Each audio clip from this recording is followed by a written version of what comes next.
Madame la présidente, monsieur le ministre, monsieur le rapporteur, mes chers collègues, ce débat sur le RSA était nécessaire. Il a été l'occasion de clarifier et de dire les choses sur le RSA, mais aussi sur le travail et sur la France. Vous connaissez la situation, elle n'est pas glorieuse. 3 000 milliards de dettes, la France qui finance toute nouvelle dépense en empruntant, la France qui n'a plus de marge de manœuvre puisque la première dépense de l'État, désormais, ce sont les intérêts de la dette.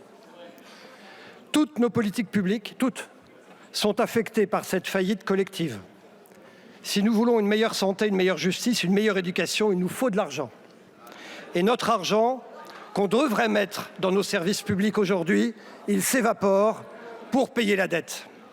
Aussi, je vous le dis avec gravité, toute notre énergie, mes chers collègues, sur tous les bancs de cette Assemblée devrait être tournée vers une unique pensée, comment rétablir les comptes publics et se redonner des marges de manœuvre.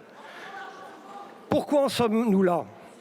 Nous en sommes là parce que trop d'impôts et trop de taxes, parce que nous dépensons trop, parce que nous dépensons mal et parce que aussi nous ne travaillons pas assez. Alors oui, ce débat était nécessaire parce que ce débat sur le RSA, c'est en fait le débat sur le travail.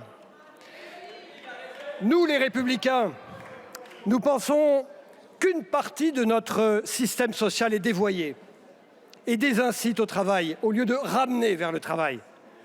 Avec cette loi sur le RSA, nous voulons une chose très simple, que tous ceux qui peuvent travailler, travaillent. Quand on reçoit le RSA, on a le devoir de s'engager dans une démarche d'insertion vers le travail. Et j'ajoute que la société a le droit de contrôler que vous respectez cette obligation. Parce que l'argent du RSA, ce n'est pas un argent magique, ce n'est pas l'argent de l'État, c'est l'argent de ceux qui travaillent et de ceux qui cotisent. Alors oui, je vous le dis tranquillement, les Français qui travaillent et les Français qui cotisent, ils ont le droit de demander des comptes sur ce qu'on fait de leur argent. C'est pourquoi nous soutenons la mesure phare de cette loi que les Républicains ont fait voter. Quand on reçoit le RSA, on doit faire quelques heures par semaine d'insertion professionnelle ou sociale. J'exclus bien sûr les parents isolés ou les personnes malades ou en situation de handicap, mais pas de RSA sans contrepartie. Le problème de la vie politique et du débat politique, c'est la caricature. Certains ont dit qu'exiger des heures d'activité en contrepartie du RSA, c'était obliger les gens à travailler gratuitement.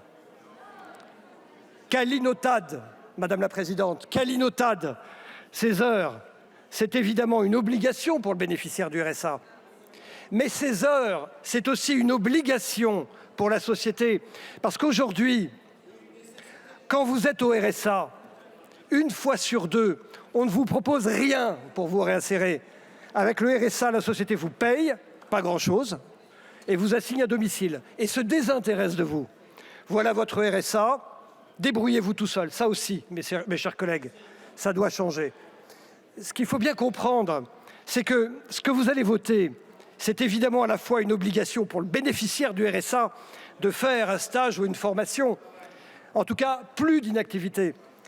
Mais c'est aussi une obligation pour la société de former et de réinsérer dans le monde du travail. Ces heures d'activité que vous décriez tant, c'est le pied à l'étrier des devoirs et des droits. Alors qui cela va gêner? Eh bien ça va gêner ceux qui travaillent au noir. Mais les autres, ils vont se former, ils vont se réinsérer. Alors je parlais de clarification, nous, aux Républicains, nous préférons toujours ceux qui se lèvent pour aller travailler, pour aller en stage, pour aller se former, à ceux qui font le choix délibéré de ne pas se lever ou aux assistés professionnels. Oui, je sais, ça ne vous plaît pas, mais voyez-vous, c'est comme ça. Nous assumons de dire que nous sommes pour la France qui travaille et qui se forme.